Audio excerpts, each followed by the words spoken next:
So I am back here with another video because I recently got two books that I want to talk to you all about.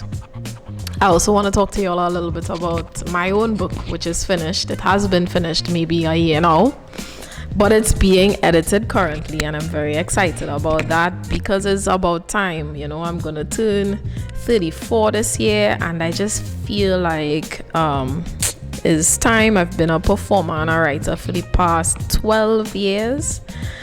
Yeah, I think this year makes it 12 years I've been writing and performing, and publishing has been like a really, really big dream of mine. I feel like it is a way to be eternal. It's a way to like live forever.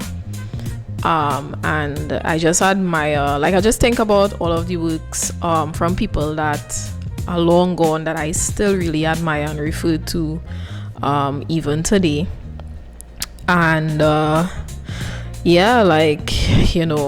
when you do good work and you publish it, and it becomes somewhat of a staple for generations. Like, that's the coolest thing. I want to see my work being studied at universities and discussed in forums and in literary spaces, and that's the dream for me. I feel like I want to create work that becomes very, very important, and I think I'm on the way to doing that. Not quite there yet, but I feel like I get in there and it will happen because that's the level of delusion that I live with. So the name of the collection, I feel like I don't want to share it yet because the other day I thought about a piece of prose that I wrote that has a name that the name of the piece makes me feel like it could be the name of the collection now, and maybe I could add that piece of prose in the collection. I don't know I need to figure that part out, but it is being edited currently, and I'm looking forward to sending it to a few places before the year ends, and hopefully by 2027 we'll be properly published out here in these streets. The two books that I acquired after Bocas Lit Fest, because Bocas ran from the 30th to the 3rd of May, 30th of April to the 3rd of May, and I got these books on the 4th. I actually met a very interesting guy. He is an editor for Jacaranda Books. His name is Yusuf Bashara, and I met him on the 2nd at the library because they had a table, so they were a vendor, and had a little conversation with him, introduced myself. I went to one of their seminars, Magdalene from Jacaranda Books had a seminar, and I went to that. I also went to the same seminar last year, and it was very, very enlightening, and I told them that that's where I first came into contact with their publication house.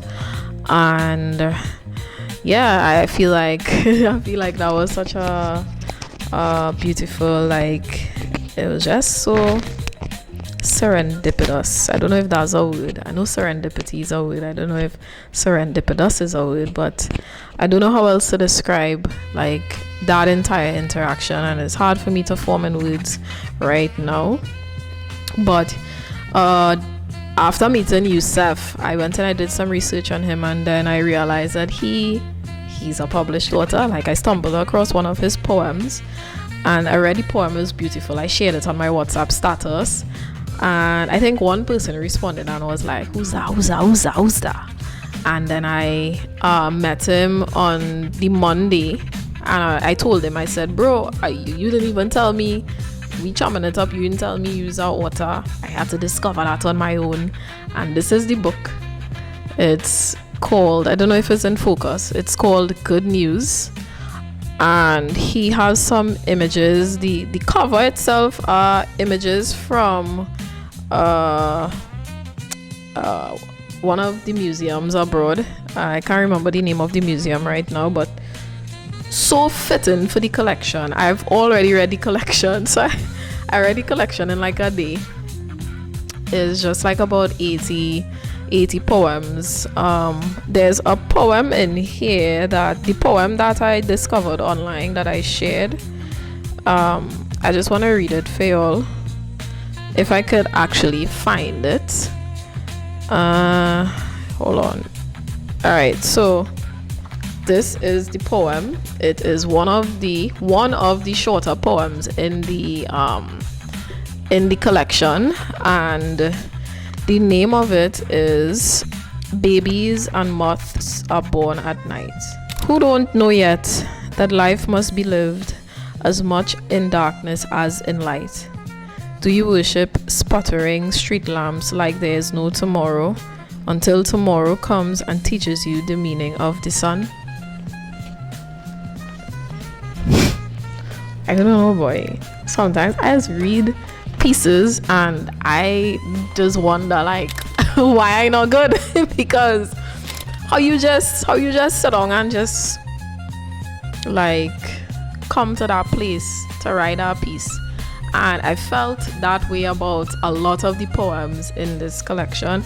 This is one that I will read again. Like, when I really love a collection of poems, I kind of read, I'll give it a second read, and then I will make note of the poems that I love, and then I'll read those over and over like the period of just having the book.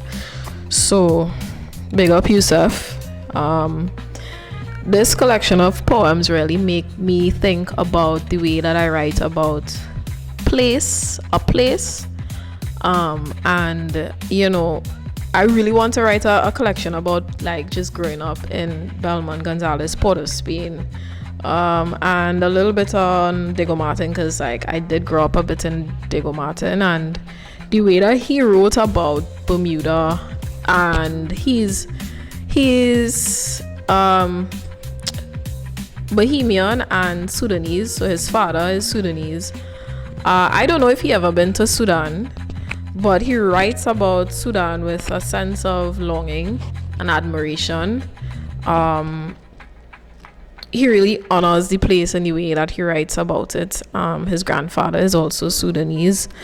Obviously, if his dad is from Sudan, then yeah, Danica. But it's such a good book. No, you can't borrow it. It's selling at paper-based for $135. The great thing is, I bought the book in front of the author, and he did sign my copy. But I do recommend reading this one. And then Magdalene from Jacaranda Books gifted me this collection of poems. I haven't read it as yet.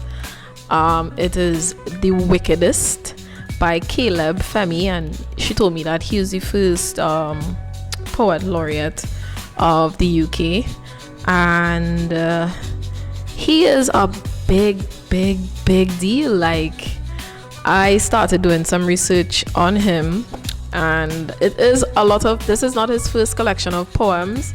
It is a lot of people's opinion that his first collection is better, but I really want to read this one, because the way in which, like, just from browsing the pages, I haven't read anything yet, but just from browsing the pages, the way in which the book is laid out and the way the work is presented is unlike anything that I've ever seen before, and I feel like I will learn a lot, and I will be inspired by reading this, and maybe that's why I haven't dived into it yet, because it may not be as easy to consume as good news, and I want to be in a headspace to really receive it and just get as much as I want to from it.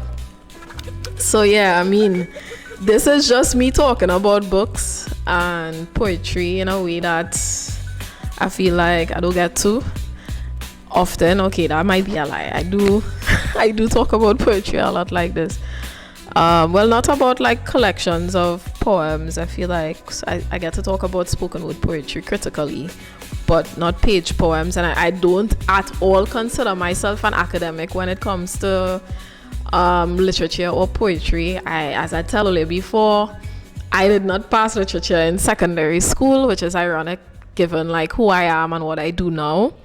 But I do have great respect for the academic side of it, and I would love to learn a lot more in terms of that. Like, I am no expert in that regard. So that is all I want to share with you all on this lovely day. I got 2 books. I was gifted one. I feel like gifting books is such it's just like, that's our love language. I feel like I could never forget Magdalene now, and I don't think that Mag will forget me now, because how you'll forget gifting somebody this, so yeah, good books, and that's all I really wanted to say. So let me know if you all enjoy this type of content, and if you all would like to see more content like this, not just talking about like books, which I am always happy to do.